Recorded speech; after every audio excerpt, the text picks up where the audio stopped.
Hello and welcome to Cutting to the Bud in the Post-Truth Apocalypse. I'm Ben and as always I'm hanging out with Mike. Hello. Claire. Hey. And P. Hello.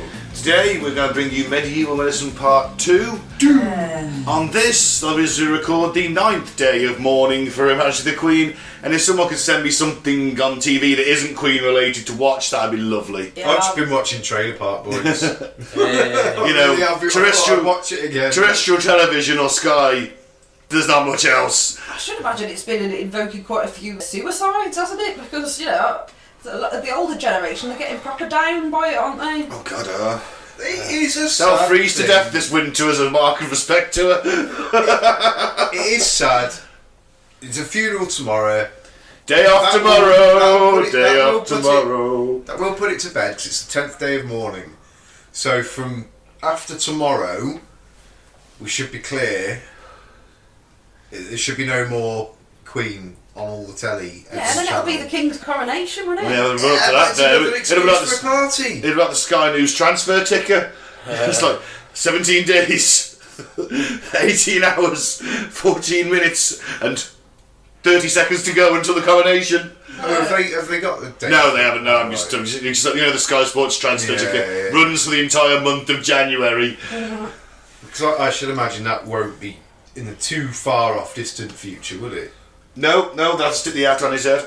Before Christmas, for sure. Oh yeah. Yeah. It'll be the Christmas present to the nation. Hopefully it'll be another bank holiday. Or I he'll- do. or They won't let us have he'll another choose- one. or Profits. he'll choose a bank holiday. Now we're going into recession. This was a grudging one. Or they'll do it on a Sunday. Yeah, Saturday probably. Twats, cancel the football again. Right, let's thank some of the returning listeners and then crack on with some weird medieval medicine. Richmond Hill in Canada, Fort Lauderdale in Florida, Spring Valley, New York, Dublin in Ireland, Frankfurt am Main, New City, New York, Farmington in is that Michigan? MI? Yep. Callander in Canada, Queens, New York, Minneapolis, Minnesota, London, but in Canada, Stone Mountain, Georgia, Dalton in Georgia, Perryville, Missouri, Madrid in Spain, Stevenage in the United Kingdom, Charleston, South Carolina in the US, Bengaluru in India, Manchester in the UK, Boardman, Oregon, Ashburn, Virginia, Guadalajara, Spain, and Albuquerque, New Mexico. Top this week. Thank you for listening. I want to go there so bad. Just because I love the word Albuquerque. Yeah.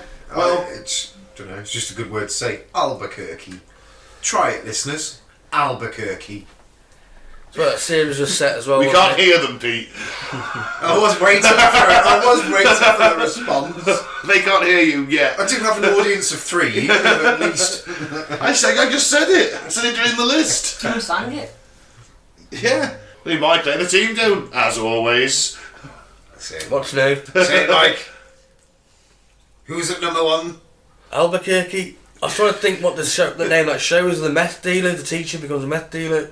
What, Breaking Bad. Bad? That's it, fucking hell. That's from Albuquerque, Yes. Mexico, isn't it? That's set there. Well, it's certainly around that area, Yeah, isn't it? yeah.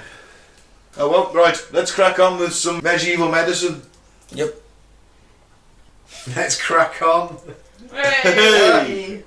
He got the pun out and he didn't even know he got it. Yeah. That's what I do. Even though it was meth, but very similar, really. St. Paul's potion for epilepsy, catalepsy, and stomach problems. Supposedly invented by St. Paul himself. Wow. What's cat? He used to go to his church. Oh, there's loads of St. Paul's, isn't there? He's Went to his school as well. the main man, isn't he? I don't know what One of them. catalepsy is, Claire. It's where you become a cat. You start thrashing around going, meow, meow. But on the plus side, you can lick your own balls. Yeah, man. I want catalepsy. I don't. No, that'd be gross. The extensive list of ingredients included licorice, sage, willow, roses, fennel, cinnamon, ginger, cloves, cormorant blood, mandrake, dragon's blood, and 3 kinds of pepper. Most of them sounded pretty good until they got to the cormorant blood, whatever Yeah, that is. that's a bird. Seabird, I think. And the dragon's blood. They're not killing a dragon for that though, so it's okay. Well, I'm pretty sure they're not, because They don't exist. So what were they using instead? It is a thing. There's a something called dragon's blood, isn't there? Herb or something like that. Yeah, I'm sure there is. 3 kinds of pepper though, just to add a bit of flavour. Yum, yum, Was yum. St Paul's a proto-Colonel Sanders? It sounds like it. That does actually sound very much like the ingredients to the secret recipe. What if that is the ingredient to the secret recipe? Maybe it is. That's why they don't tell you. Yeah. They don't want you to know about the mandrake. Don't hear it scream! Although this does sound like a real witch's brew, most of the ingredients do have some medicinal value. Licorice is good for the chest. It was and continues to be used to treat coughs and bronchitis. Sage is thought to improve blood flow to the brain and help one's memory. I should start eating sage. You should do with a bucket Yeah. load, mate. I'm with you on that. Willow contains salicylic acid, a component of aspirin. And a little man. Well, why not? Willow! Yeah, there's a new series, isn't There there? is a series coming. Oh, please tell me Looks that quite fucking... He is, he's Oh, Oh, He's in it. isn't it? Of course he is. Of He's course he Willow, is, he's isn't he? Willow! It actually What, he looks... really is Willow again? It actually looks really good. I just don't like him. I really dislike Warwick Davis. Oh, yeah, he does my tits in. Does he? He's I alright. like him. He's not offensive. Do you know what? He's never said a bad word about either of you two. You bitches. Oh God, if Yuri Geller ever listens, I'm in trouble. Twat. I just don't know what it is. I just don't like Warwick Davis. He's my least favourite dwarf actor. I disliked him more when I watched Carl Pilkington, Idiot Abroad, because they sent him with him, didn't they? Yeah, And but he was I think they made him act like a diva to piss off, to piss Carl to off. make it harder for Carl. Do you know what I Yeah, mean? yeah. I think Ricky Gervais obviously was like, right, Who does he lay it not like? on fucking That, thick. yeah, he'd be like, who doesn't he like? Who's he going to be Fucking really like Warwick uncomfortable Davis. about? Yeah, let's get, so that would be ideal for me. And that was Yeah. well, I think it was more who really doesn't like Carl Pilkington. I know who really doesn't like him. Remember when he phoned fucking Warwick Davis? Yeah, right. Because he phoned him up, didn't he? And like spoke to him like. But yeah, either way, we're going off it. Willow, yes. Yeah, well, fennel, cinnamon and ginger are all carminatives, which relieve gas in the intestines and would relieve a colicky stomach. Cormorant blood or any... Cormorant, or that of any other warm-blooded creature would add iron for anemia. Anyway, Mandrake, though poisonous, is a good sleeping draught. But if it is. used in small doses. And dragon's blood, it's not blood at all, and certainly not from a mythical beast, haha, which we alluded to. It is the bright resin of the tree Dracana draco, a species native to Morocco, Cape Verde and the Canary Islands. well, that came from Planet Draco, didn't it? Are you suggesting the reptilians gave us that as some Yeah. kind of medicine? How did we get these all back in the day then? Well, I suppose it's traded, isn't it? It's... You know, you'd literally send someone to Morocco or Cape Verde or the Canary Islands Come or back somewhere. with all those exotic spices. There you was can. traders. There's trader, so it's, I suppose it's coming over. Modern research has shown that dragon's blood is an antiseptic, antibiotic, antiviral, and wound healing properties. People should have started injecting that with COVID then. Yeah, it's still used in some parts of the world to treat dysentery. You don't want that. No, you don't want that. You don't want to shit yourself to death. No. Not nice, is it? Nah, I can think of better ways to die. I think that must be one of the worst, to be fair. Ebola's going to be my worst illness. After you take away, like, setting on fire and drowning, it's Drowning sea's supposed to be very peaceful. yeah, not that initial panic while you're thrashing around. Once the panic's gone, yeah, Leprosy is pretty bad though, isn't it? Untreated. bits just falling off. Yeah. Yeah. Yeah, but you don't want Ebola either, where you just end up vomiting your stomach in. No, but at least it'll be over in a matter of days, won't it? At least 5 to 7 weeks. Leprosy, you probably live for years with that condition. Suffering every day. Makes drowning look quite good, doesn't it, to be fair? Yeah. Just drag me in the bath. Get it over and done with. Okay, let's go. I'll get it running. Put me out, me miss. No, we're not going to do that. If we're all stuck here, you're not fucking going anywhere, mate. I think you're getting out of this. Sciatica. Sciatica's a bastard, isn't it? Anyone ever had sciatica? I did when I was pregnant. No. I had it once, and it was just literally me laid up on the sofa for about 5 days. My ex-wife used to suffer with it. Did you? Yeah, not so much nowadays, but yeah. Oh. For those who are not sure what it is, it's pain caused by irritation or compression of the sciatic nerve, which runs from the back of your pelvis all the way down your legs. Yep, and a number of medieval remedies suggested variations of the following. Taking a spoonful of the gall of a red ox and 2 spoonfuls of water pepper and 4 of the patient's urine and as much cumin as half a French nut and as much sweet as a small nut, and break and bruise your cumin. Boil these... Suet. Cumin. Suet, you said sweet. Oh, sorry. Isn't it cumin? Suet, yeah. Boil these together till they're like a gruel. Nice. Lay them on the hip, against the fire as hot as you may bear it, and anoint him with the same ointment for a quarter of an hour, or half a quarter, and then clap on a hot cloth folded 5 or 6 times, and at night lay a hot sheet folded many times to the spot and let him lie still for 2 or 3 days, and he should not feel pain but be well. So I'll try that the next time I have that, if I ever have it again. Basically, what they were doing, Was heat? they were doing like a heat remedy. Yeah. That's heat what remedy. it was. Which is exactly the same as getting a heat patch, which is what Yeah. you do now. The mix Yeah. of those liquids Yeah. and such, like with the pepper and things like that, you'll probably find that created the heat in itself, like you would now. Like I if think you that's- use like deep heat or something, maybe that did that. Did you have to use the itself. piss though? I don't think that. They liked piss though, didn't they? Yeah. I suppose does it have antiseptic qualities, piss? It can have, yeah. In fact, I worked with an Estonian guy that said it was the best thing in Estonia. Everyone pisses on open wounds. Sorry, Latvia. He was Latvian. He was a bit of a country Latvian, Sounds it? but he was like, yeah, I once trod on this nail on a building site I was working on. So I just took my boot off and just pissed on my foot, and I was like, right. And the guy was like, I've got some antiseptic wipes here, you know. No, I've pissed on it now. Nothing beats piss. Apparently pissing on jelly stings does nothing, does it? That does No, nothing. It does Yeah, nothing. It it's is a a myth. Urine does have antiseptic properties. People drink it for Yeah. like medicinal. But it was definitely... Keeps it sterile and I like the taste. keeping themselves looking young and things like that. Apparently, Well, this sciatic patient should have drank that because cumin's meant to have a very anti-inflammatory property. And taken, and he could have missed it all, everything out except the cumin. Are you drinking that? No, he could have missed everything out except the cumin, just cumin and water. Even, and it would what, have the had- gall of a red ox? Yeah, he didn't why need not? that. Why not? That's just a bit of symbolism, isn't it? Oh, it looks inflamed, but I get something red on it. Yeah. Well, apparently it was perhaps the bed rest and the heat treatments that did the trick. Well, Yeah, see? Probably what it is. Give it a few days and of not doing too much, it'll wear off. Massage can sort it out as well, though. Oh, what about burns and scalds? Who wants to take burns and scalds? Take a live snail and rub the slime against the burn, and it will heal. Wow. Okay. A nice simple DIY remedy, and yes, it would help reduce blistering and ease Oh, the wow. pain.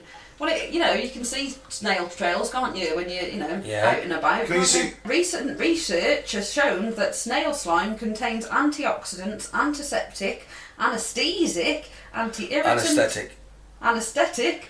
anti-irritant, anti-inflammatory, and antibiotic and antiviral properties, Wow. as well as collagen and elastin. Because I know you can get a snail face cream. Yeah.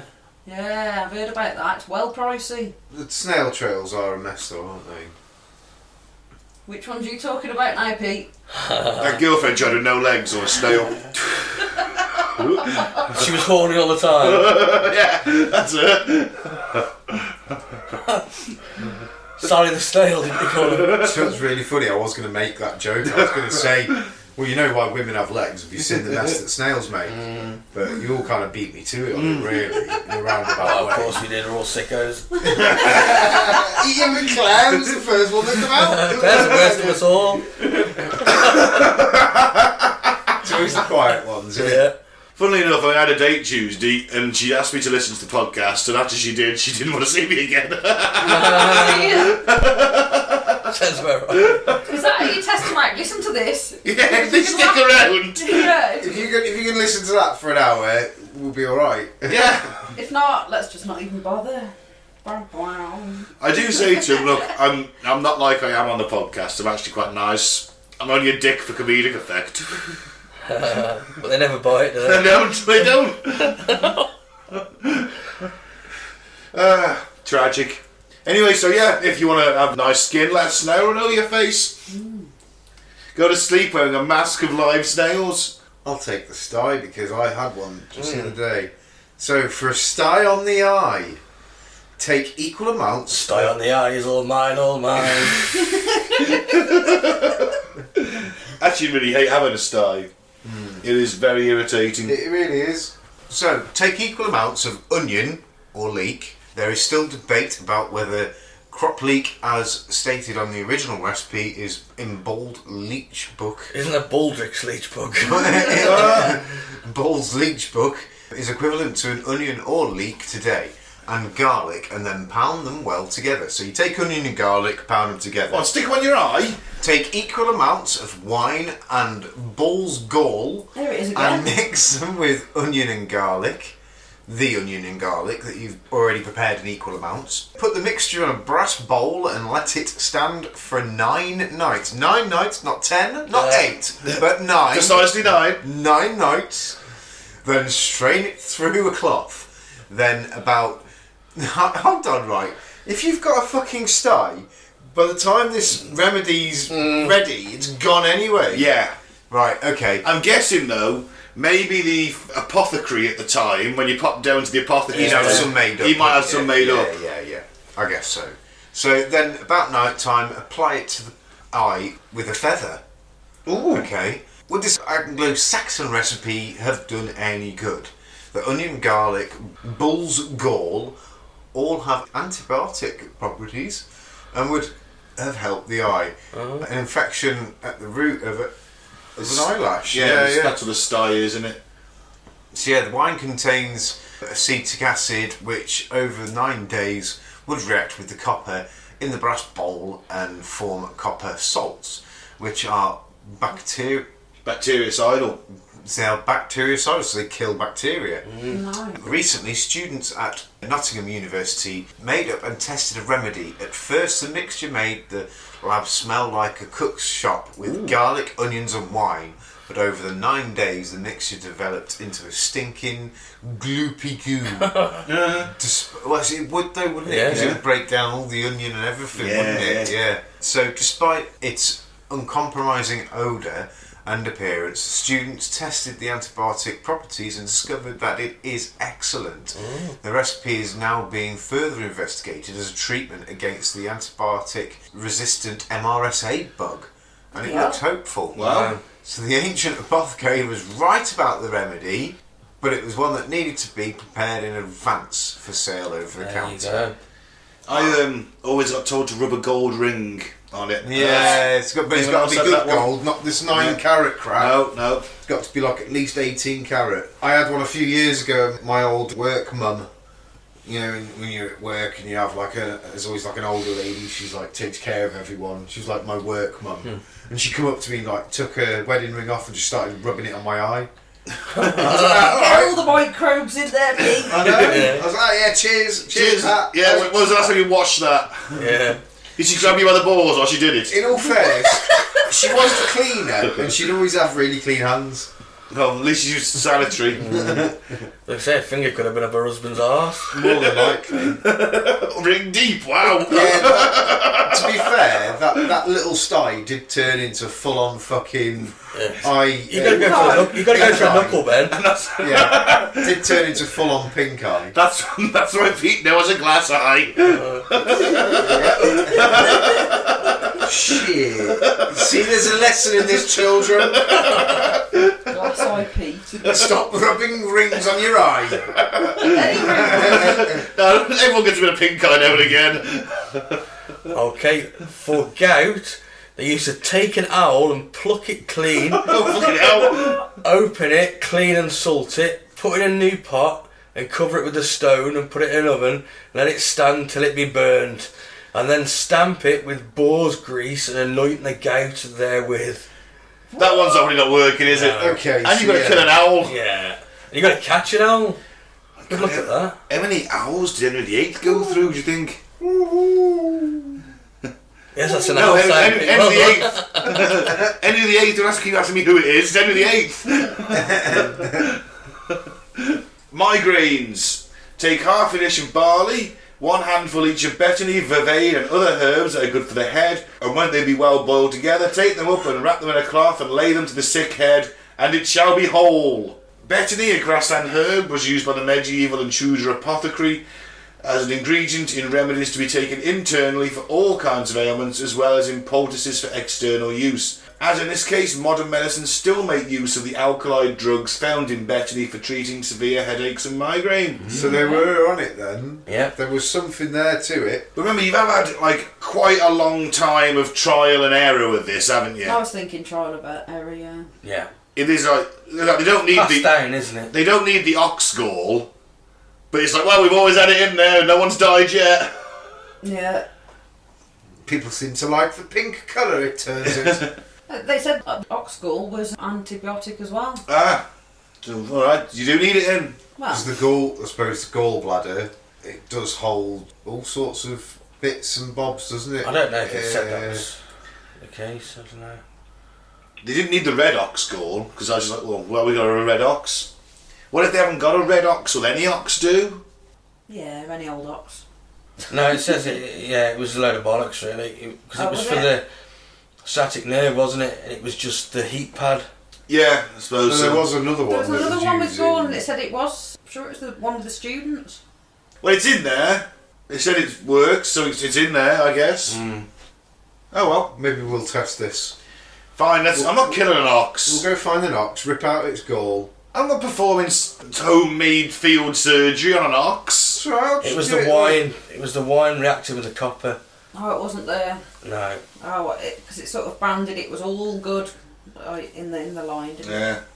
Quinsy. What's quinsy? Oh, quinsy is a severe throat infection. Take a fat cat and flay it well. Fucking hell. Me. What? Flay it? What?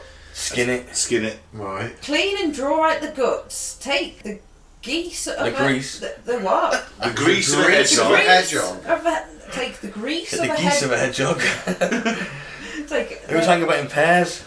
take a Geese and hedgehogs. You gotta watch it when you get a gang of them coming into town. So take the grease of a hedgehog and the fat of a bear and resins and Fenugreek. fenugreek and sage and gum of honeysuckle and virgin wax. What? All this crumble small and stuff the cat within as you would a goose. Roast it all together and grease and anoint him. The patient with it. The patient! Yeah.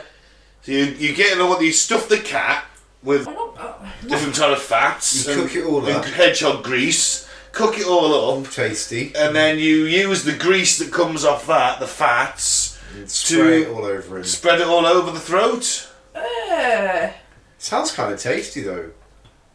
Yeah, there's no evidence that worked. No. The grease of a hedgehog. I might give that a go. How'd you get that out? Oh. Make What some little hedgehog. Make some chips with it.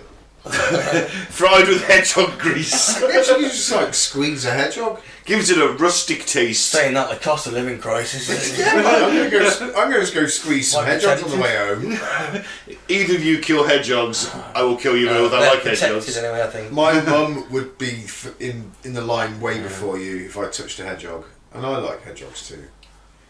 With a bit of salt and pepper. And grated puffin. To treat a cough, take the juice of horehound to be mixed with diapendion and eaten. Horehound is a herb plant and member of the mint family that's good for treating coughs. And diapendion is a confection made of barley water, sugar and whites of eggs drawn out into threads. So it's perhaps a cross between candy floss and sugar strands. It would have tasted nice, and sugar is good for the chest. Still available in an over-the-counter cough mixture as Linctus simplex. Like it's herbal sweet sort of thing. This is a cough. It's Yeah. they're still making it today, basically, that one. Yep. Nice.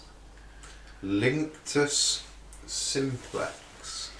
For the stomach, to avoid wind that is the cause of colic, take cumin and anise, of each equally much, and lay it in with white wine to steep, and cover it over with wine and let it stand still so 3 days and 3 nights, and then let it be taken out and laid upon an ash board to dry for 9 days and be turned about. And at the 9 days' end, take and put it in an earthen pot and dry over the fire, and then make powder thereof.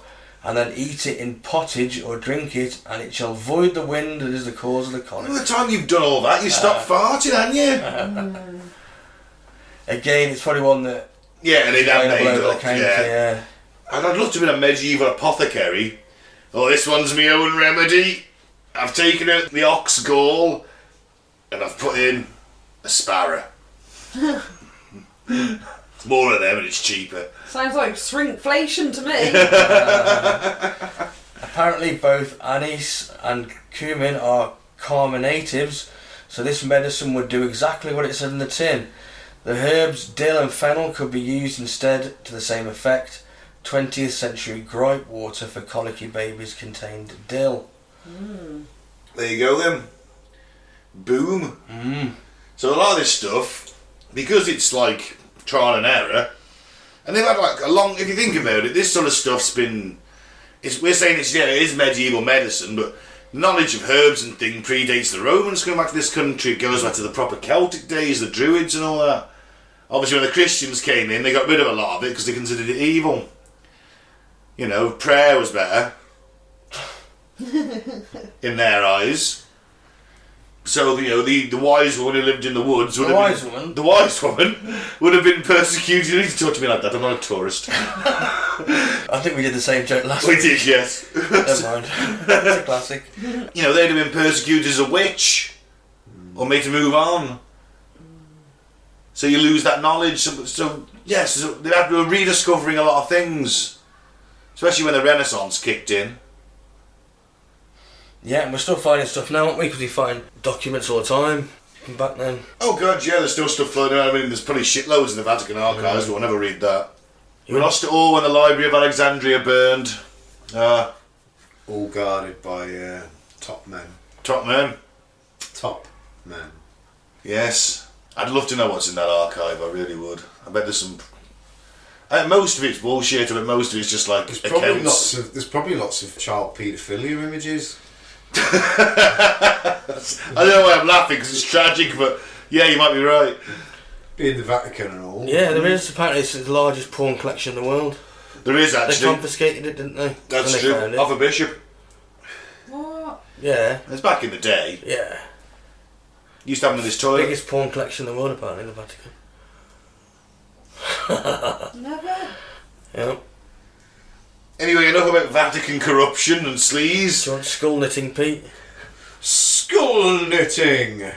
There's always been major risk of death, whether immediate or in the longer term, with traumatic injury to the head, has often happened in the medieval world. Research has shown that people who suffered brain injury, likely during combat or personal disputes, were 6.2% more likely to die an early death than those who hadn't. Makes sense. Yeah, that's one of the most moot points, really, isn't it? A lot of bludgeoning weapons in the medieval period, wasn't there? Yeah, but you get hit on the head, it's going Well, to you could get shorten kicked- your life expectancy. Yeah, I imagine that's the same today. Well, yeah, of course it is. Head injuries are always still like, everyone's a bit iffy with them, aren't they? Like, oh no, maybe you shouldn't play football anymore. Field surgeons have to do their best to keep people alive as long as possible. One way to do this, when a severe injury had been sustained and bone had been fractured, was to knit the bone back together. This helped to hold in position the organs that were protected or held in place by the bones so that the body could heal. So what would they stitch it together with though? Basically, it involves, say you get a head injury, so you get a nice sword cut down the middle of the head, for convenience sake, and your brain's exposed. They would gather the fragments of the bone and place it back on top of the head, in place, like a jigsaw puzzle. And then stitch you up and Stitch hope you it up, holds. bandage over the top, hold you together, bed rest for that guy, and eventually the bone will heal. Yeah. Wow. Yeah. Yes, they even knitted skulls. For the upper classes only, though. Between jousting, fights and combat, head injuries were quite common. Many peasants and knights alike sustained them, though only the upper class had access to actual medicine, including skull knitting. Yeah. A commoner, you just have to live with your brain poking out. died. Yeah, they would have. Eventually, yeah. No, May live. common sense dictates. If you find, like, you know, if you've got a bit of bone, someone in the village or somebody would be like, yeah, I'll sort of poke it back in, but they wouldn't have any knowledge of keeping your hands clean. No. Nothing. No, that's you know, it. it would They'd just die. be. You Well, this is it. I mean, medicine. Landed in cow shit, they'd still put it back, wouldn't they? Yeah. Look, yeah. Well, it's, you know, it could be blood, body parts, everything lying around, guts, viscera, a bit of Sir William's skull there. We'll put that back in. Poor buggers. Me and Mike were on about it. Medicine hasn't really changed a great deal until someone figured out that it was germs and you had to be hygienic. Up to that point, all of this was still being used. Surgeons in the Victorian periods were still fucking taking legs off in 45 seconds. Like, you had ether at that point and chloroform to knock you out, but germs, no, still didn't know about it. Yeah. That was revolutionised it all, didn't it? Just that Of course, because as soon as you can identify what's causing the problem, and you know how to treat it, i.e. antibiotics, you're fine. Mm. That's probably what killed most people. It was infection, yeah. Examination of urine. Big one, the examination of urine. Ancient Greek thinkers like Hippocrates and Galen believed that most of the bodily sicknesses came from an imbalance in the four humours. Black and yellow bile, phlegm and blood. That's how the body works. Them four things. None of them gets out of sync. Too much, too little. You're ill. It'll bleed you. Drawings and manuscripts in the Middle Ages directed doctors to inspect urine. Although the four humours were proven to be fairly nonsensical, the idea was spot on. And the instructions we still have today tell doctors to look for blood and other discoloration of the urine. Check the pee. Urine samples, yeah. We do today, don't we? We do. Did I ever tell you that tale? They had the guys who were like urinologists of their day, but they did it all by sniff. No. Yeah, they would sniff it and they'd tell you what was up. And the one German king was like, he sent for the best urinologist of his day called Roger the Englishman. Right? And he turns up and he says, I'm going to trick this guy, I'm going to see how good he is. And he gets his pregnant maid to pee in a cup. Yeah, I've said this before, yeah. And he gives it to Roger. I think it's relevant, I'll go through it again. Yeah, go on. So he takes a sniff and he reports back to the king. He says, tell the king that he's going to give birth to a healthy baby boy sometime within the next 10 days. Spot on, innit? You know, it's mental. And then apparently there were people who were really good at it.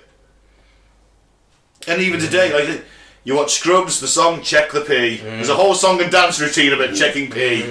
I'm getting into syphilis and These, you know, your pee's cloudy. hepatitis B.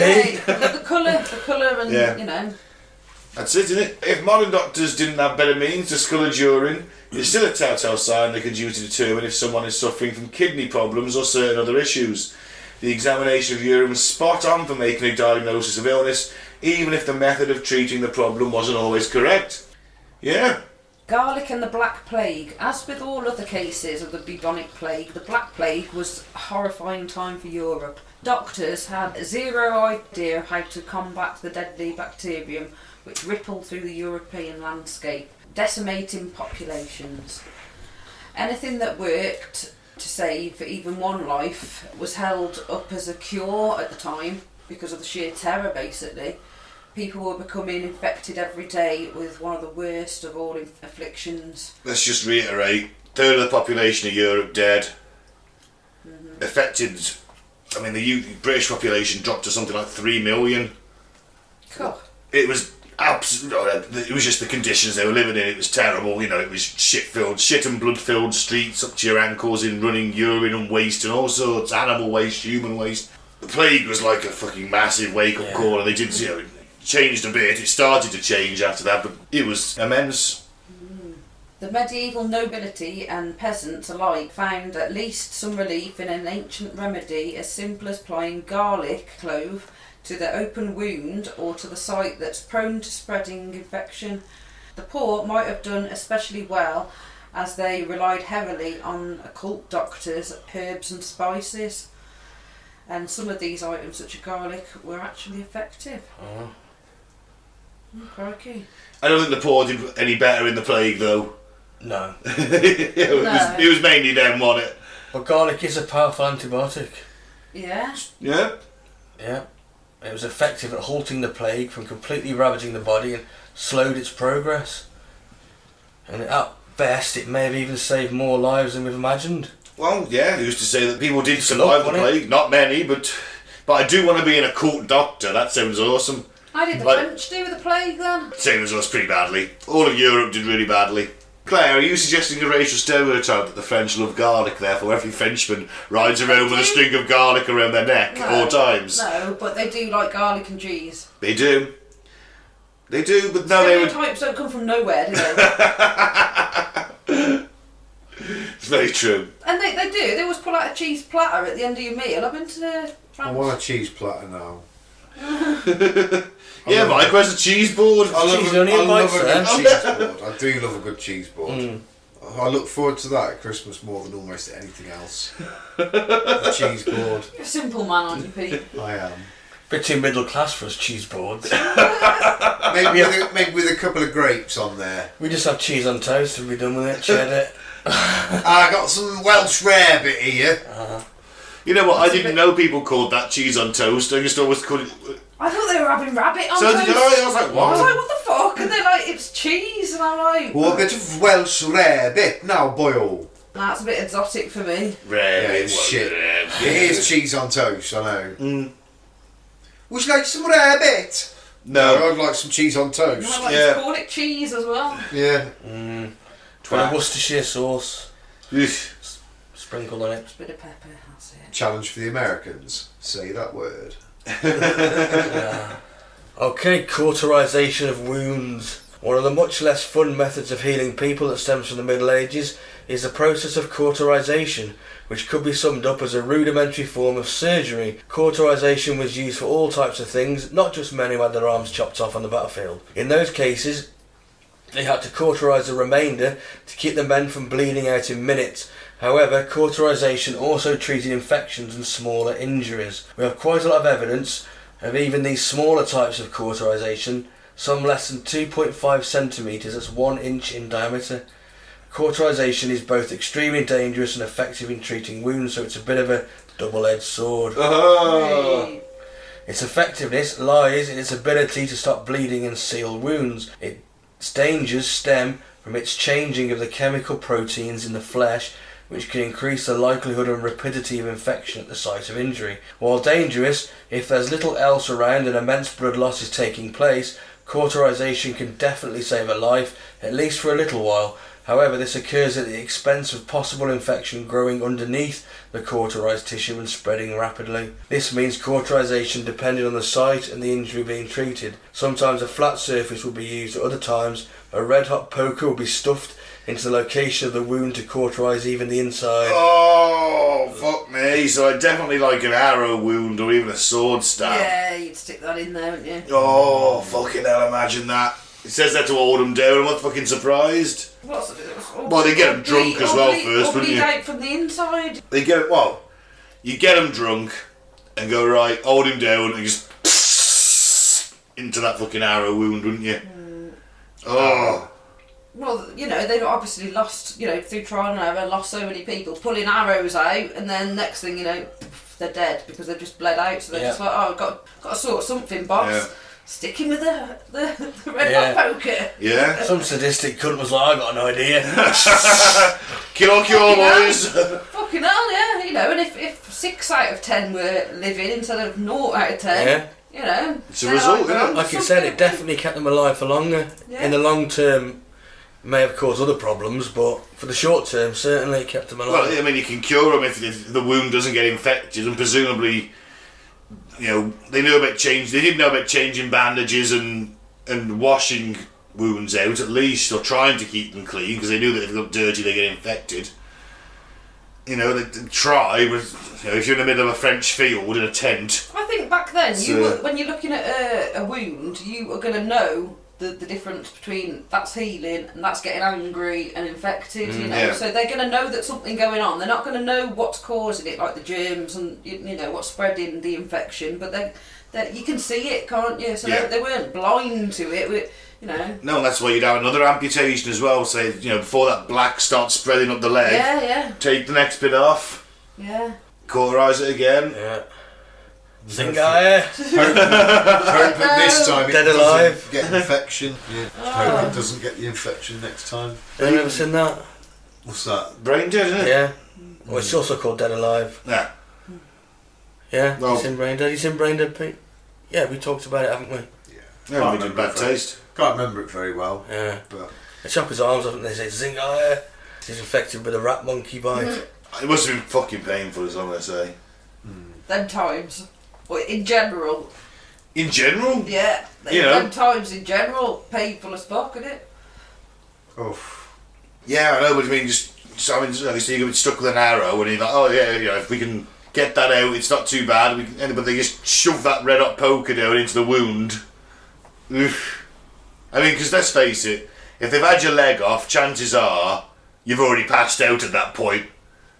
Well, you might have passed out from the blood loss from the arrow anyway. Well, yeah. So, you know, and it's still pissing out. They're just going to rag that out. Yeah. You know. Most arrows are barbed as well, that's the thing, so you ripped more skin pulling them out. They have to be cut out, so it's... Yeah. You don't want the next thing That's barbed. if you made it through the battle, because you've still got to be alive after the battle's dispersed, so that's when they start dragging people off the battle sites and stuff, innit? If you were rich enough and you got wounded, or chances are you had an horse so you could ride yourself out of there, or if you were rich enough and, you know, you got your mates around you, haven't you, the other knights of your household, so like if you got wounded, they'd take you off. Yeah. Because they, if you say you're just riding along here by an arrow, first thing they're doing is like, right, get him to the back. He's the boss, isn't he? He's the duke, he's the king, whatever. Yeah, but common man, you've still got to be alive at the end of the... Oh, yeah. And that'll have wheedled out, like, all the people that were going to die of, like, you know, bleeding to death anyway, won't it? Well, true enough. By the time the end of the battle comes along. Well, it's not until you get to sort of the Civil War in America you get proper sort of field hospitals. Well, they had field hospitals, but it was mainly just a quick amputation. Yeah, but they all got infected. They had a higher mortality rate than the ancients did when they used to do the trepanning with stone tools. Yeah. That's true enough, but it's using the same surgical instrument over and over again in a very short space of time, isn't it? Yeah. Yep. You know, the Waterloo, there was a pile of legs more than 6 foot high outside the one medical tent. Oh, 6 foot. Yeah. Boom. You know, just a pyramid of 7 legs, just a pile of Yeah, legs. it's your legs. Yeah. Only it's your legs. You say that, but most British aristocracy went around wearing the teeth of dead soldiers from Waterloo for years. Because then people would go out, oh, he's got a decent fucking tooth there, we'll have that. Sell them to dentists in London for the aristocracy to walk around with false teeth in. Yeah. Waterloo teeth. It's fucking crazy, isn't it? I imagine the practice went on all through warfare, to be honest. this one makes me feel funny. Go on then. No thanks. I can't read this one. A catheter was a medieval treatment most commonly used for bladder infections that would stop up the urinary tract, disallowing the flow of urine out from outside of the body. The old-fashioned catheter was a long, pointed metal object that you hoped was clean before was shoved inside you and wrestled around until the obstruction was cleared. Oh, Has anyone seen Deadwood? no. Oh, they do it in Deadwood. Ian McShane's character. Oh. He hasn't pissed for like 2 days or something. They get a metal catheter and shove it up his fucking cock. Oh my god. Terrible. makes me There is feel no funny. obstruction, is there, unless it's kidney stones or something like that. That's one obstruction that it could be, I suppose. Yeah. Smegma. Smegma's not going to stop you pissing, mate. No. You could suck some back up a bit somehow, I don't know. A urinary tract infection or a bladder Yeah, infection is I know. going to be further up the pipe, and it's going to be... They got to get up there, haven't they? And the only way to, is to go up where it's coming out of. Yeah. So these catheters were curved to follow the natural course of the urethra up into the body. Typically, several people would have to hold the patient down while the surgeon inserted the catheter into the person's body. Oh my god. Eesh. Old style catheters actually worked. We have Just to- nowhere near as effective as today's catheters that mostly more closely resemble straws and seek to channel the fluid out of the body rather than clearing an obstruction with brute force. Yeesh. Oof. Right, hemorrhoids. For medieval Europeans, the treatment of the battered wounds was cauterisation, so it was only a matter of time before inquisitive minds found another use for the red-hot pokers they had lying around. The burning of hemorrhoids. Yes, in the Middle Ages they would actually burn off your hemorrhoids in one of the hot pokers that had just rested in a fire until it was glowing orange. Jesus Christ. Fuck me. Pain. Ow. Hot And poker up your arse. Yeah. That's if they're internal hemorrhoids. It's going straight. you know, there was a King of England who was killed by a hot poker up the arse quite deliberately. Yeah. Just straight up. It did have a name, didn't it? That type of killing. Kinky. No, there is a name for it, and I can't think what it is. Well, how did they know that sticking the red hot poker up their arse wasn't going to seal their arsehole shut? Well, if you've got an external hemorrhoid, you're alright, I guess. So I just go, right, clamp that, burn it off. Internal, that's what they've got you spread. They've probably got some kind of speculum inside your arse. You'd hope so. You'd have to have, wouldn't you? Because you've got to have enough room to do what you're doing. I bet it would actually work because it is only like a sort of lax blood vessel, isn't it? It does it. They still do it today, apparently. Hey. It's a hemorrhoid treatment today when creams and typical ointments fail.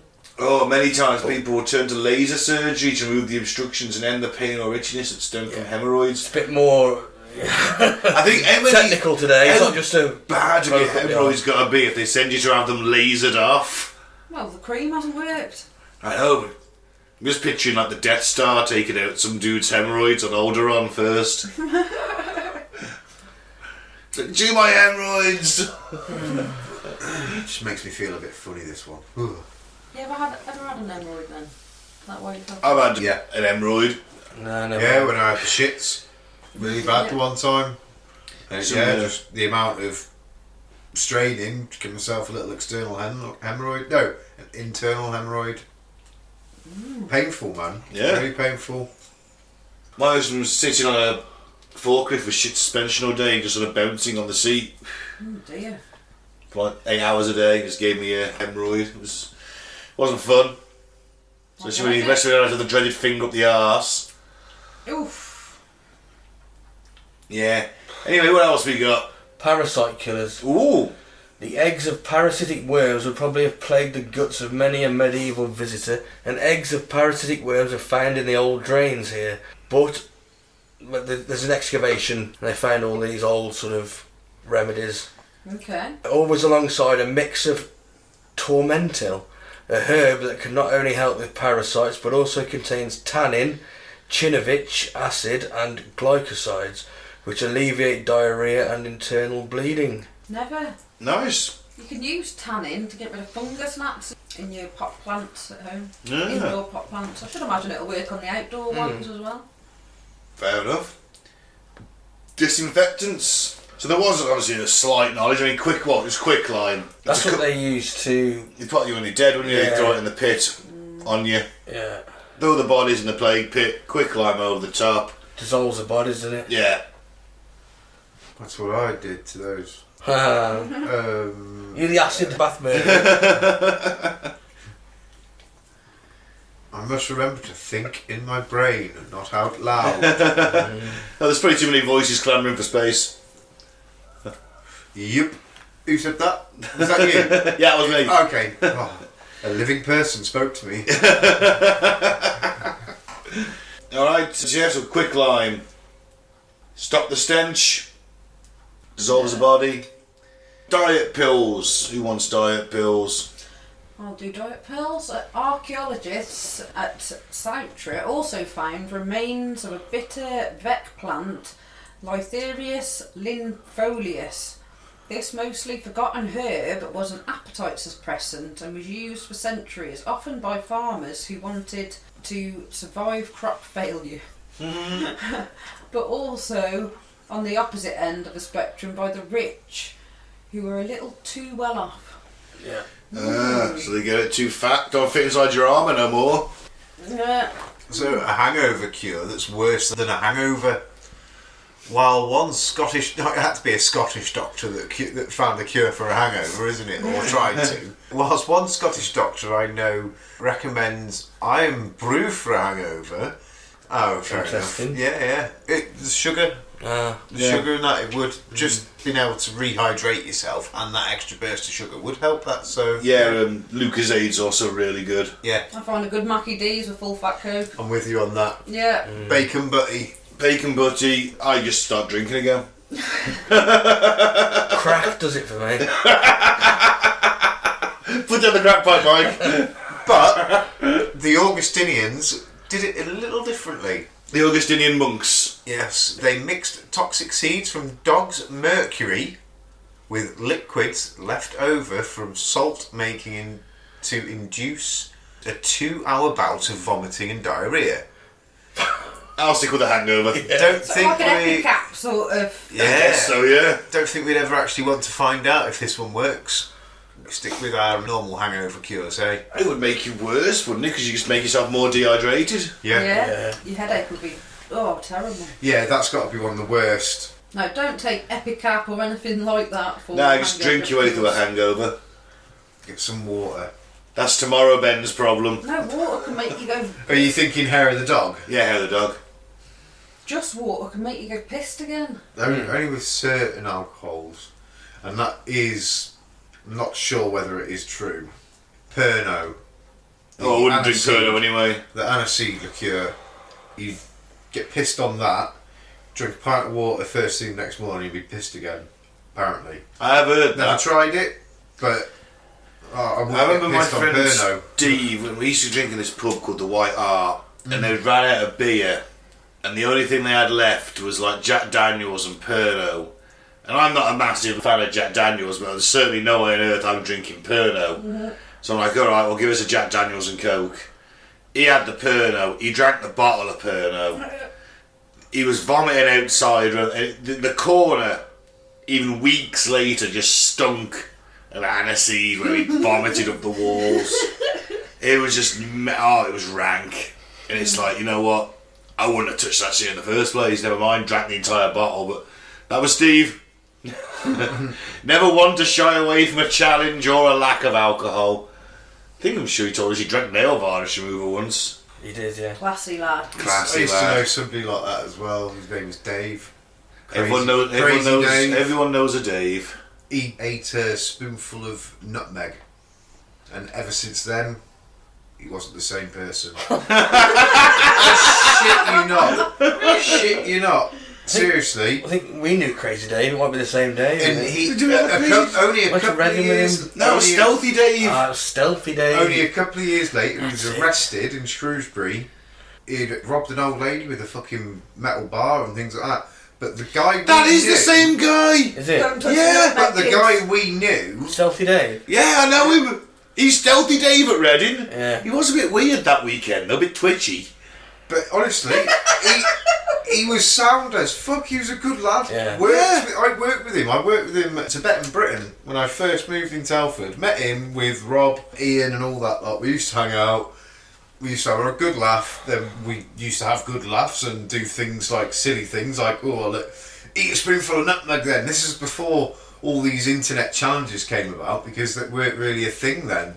YouTube didn't really exist or anything. But yeah. Spoonful of nutmeg fucked him right up. What did it do to him just after that? It sent him like wasted. He was wasted, like trippy wasted. Was he? Yeah. Did you have to take him home? Can't remember, to be honest with you. No, he's left in a corner. Yeah, I know the same guy. He was a bit twitchy. Like a bit, now and again, a twitch. Think Pete Postlethwaite is sharp when he plays Hakes well, if anyone's ever seen that. Bit of a twitch. Yeah. No, you are right. Yeah. No, he was a good He lad. was sound. Man. But I just, because I was in the cadets with him as well. Did you hear about the cumin then? Until now? No, I never heard about that. Oh. Because I was in the cadets with him and he was a really funny, quirky guy. It wasn't cumin, was it? It was, what's it called? Nutmeg. Nutmeg. And then I lost contact with him for a few years because obviously we all moved college and didn't go to the cadets anymore. And yeah, then I heard he mugged some old woman in shoes with a metal pipe. I don't know what, because he's a tiny little guy, isn't he? Yeah, well, not a tiny little guy, but he was a weedy guy, really, wasn't he? But he wouldn't have hurt a fly. No. Because you knew him. But when he was at Reading, he was stealthy Dave, and he'd just vanish and then he'd reappear. Yeah. God, I wonder what he was doing. Probably mugging old ladies with an iron bar. Oh, maybe. Probably. Did they? Yeah, mad. Right, Wow. uterine stimulants. Augustine monks were forbidden from practicing midwifery, but even so, archaeologists found ergot fungus and juniper berry seeds. Medieval texts suggest they were used to induce labour or abortion, and it is in fact now known that ergot can cause catastrophic contraction of the uterus. So, was someone carrying out midwifery on the grounds? The excavation did uncover some stillborn babies, which either way adds further evidence that something was going on. Now, ergot was known to abort kids. That's what you took. Yeah. If you in the early days, you go and see The wise woman? the wise one, The wise woman. or the druid, or the priestess, and they give you ergot to abort a child. So you'd be tripping balls as you... Yeah, basically, so you LSD trip that baby out of there. You'll see that baby's face, wouldn't you, in the blood. Terrible. And finally, the... Which, of course, as is their right to abort a child if they want to. Their body, their choice. Benny, take this one. Watercress, not just for an egg and cress sarnie, which I always fucking hate. Yeah. It's alright. There's nothing wrong with a bit of cress. Cress just tastes watery and tasteless. Yeah, I would prefer it without the crest, but I will eat it. Nah, egg just smells nasty when it's hard boiled. Yeah, but it tastes nice, so a bit of mayonnaise. How does that taste nice when it smells gross? Tastes no worse than your dog's... It smells no worse than your dog's smell. Farts. I genuinely thought he was going to say tastes no worse than your dog's arse there. I was like, what? Yeah. Come here, Stella.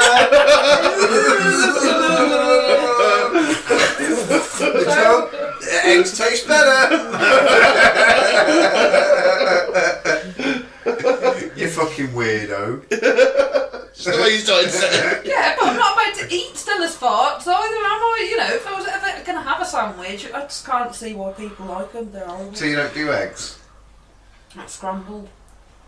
It doesn't make much odds. They don't smell like that. They do a bit. When they're cooked. Yeah, Nice. but they all smell eggy. Yeah, they always smell eggy. But anyway, perhaps one of the most bizarre finds was a pile of teeth with the remains of watercress, and later some texts suggested that watercress was used to help stop loose teeth falling out. Judging by the pile of loose teeth, it appears not to have worked. Or did it? Vitamin C in watercress was enough to reverse the scurvy which caused loose teeth, and seems the monks knew this. So there we go. Never. So, medieval medicine. In some ways, Yeah. the herbal stuff seems to have worked. If you think about it, because you've got all that trial and error. The hemorrhoids, that still happens. There was Yeah. a lot of bullshit though. Yeah. Almost literally. Like, rub this poo in your face, that'll make you better. Well, even the placebo effect might have, had part to play there. I don't think it helped very much with the bubonic plague though. No. No. No, that was literally just everybody's fucked. I mean, in Britain, a lot of monks died, priests died in the Black Plague in Britain because they were on the front lines of the medical care. Trying to pray it away. Pray it away using basic, the Augustines and the Hospitaliers would have practiced The their ointments medicine. that they had, yeah. I should imagine they'd be doing the last rites. But they were doing the last rites. It got so bad, so many of them killed, that the bishop of the area, if it's the Bishop of Shrewsbury, escaped to his countryside residence and What if it kept was himself barricaded in. Bishop of Bath and Wells. No, not him. The baby eating Bishop of Bath and Wells. No, the Bishop of Shrewsbury closeted himself away in his residential estate, Clever kept man. the fires on, and because the aristocracy's houses are made of stone rather than wood and shit, wattle and daub, fewer rats. Get him. Yeah. Clever man then, really. Not when he got back to town, he was severely beaten. Well, a bit of self-preservation. It got so bad the other village had to come over and ask them to stop beating the bishop up. It was a bit of a standoff. Anyway, the point is that the bishop said, like, look, if you're next to someone who's died of the plague, you get the authority to do last rites. That's a sign of how many monks and priests had died. Obviously there were bad monks and priests as always, because a lot of them fucked off and didn't do it. But the good ones did. I'll just get a cup of water. That's fucking holy water, and chuck it over the person that had died and then run away. We just imagine like doing your neighbour's last rites and he's like, I had sex with your wife. You smother him. Them monks could have wives. No, your neighbour's doing it because there's no monk anymore. He's dead, so he's like, okay, anyone can do last rites, and he's like, You got any sins to absolve yourself before you rise to heaven? I shit in your milk every day. Shit in your milk. Well, this cunt doesn't notice. I wondered why it was a bit lumpy there, Graham. Maybe piss in your milk. That would work. I wondered why it tasted nutty. I just told you it was chocolate milk. What's chocolate? It's the Middle Ages. Exactly. You fell for it. So yeah, I think the herbal stuff's alright. Obviously, you have any kind of major operation, you've got a, I don't know, fucking 10-20% chance of survival, 30% of the tops. I think you're being a bit generous. If that. But they're onto some stuff. Yeah, they were. Yeah. That were being passed down generation to generation. More stuff in this episode than in the last episode. I think more stuff in this episode was more relevant to nowadays than the last lot. Yeah, Yeah, bloodletting is that was useless. And that's where I've been going wrong. Yeah, I did try that this week. People really shouldn't take my advice on the internet. It's not good. I fell asleep for about 19 hours. Woke up feeling really weird. Not good. Don't try it. Anyone else got any final thoughts? You're going to agree with me for once? I don't know about that, but It would have been a horrible place to live, to be fair, wouldn't it? I wouldn't fancy it. Fuck no. Not unless I was a member of the aristocracy. I wouldn't fancy being a peasant. But even then, a cut on your finger could still kill you. It could, but at least I'm not wading ankle deep in shit, piss and animal excrement. No, that's true. And blood. You know, every day. People throwing shit out the window. Cold turds falling on you first thing in the morning on your way to work. Neighbour shitting in your milk every day. Exactly. Who needs it? And then your king turns up and says, right, I need some archers, we're going to invade France. And you're there for 10 years. if you survive that If you survive that long. Shitting in your own milk. Well, that's a bit of extra protein. You know, it was a bleak time. Thanks, Christianity. I think it was always going to be a bleak time. It doesn't matter what religion was about the place, was it? I just wanted to get that in. And on that note, let's end the show. You can follow us on Facebook at Cutting the Ball in the Post-Truth Apocalypse, on YouTube at Apocalypse Ball, and pretty much most podcasting platforms as Cutting the Ball in the PTA, because we couldn't fit in Post-Truth Apocalypse. So yeah, I've been Ben. Thanks for listening. Don't do the favour, don't join a cult. I've been Mike, thanks for listening, peace out, may the force be with you. I've been Claire, keep an open mind, but not so open that it spills out your ears. And I've been Pete. Aim low, but shoot high.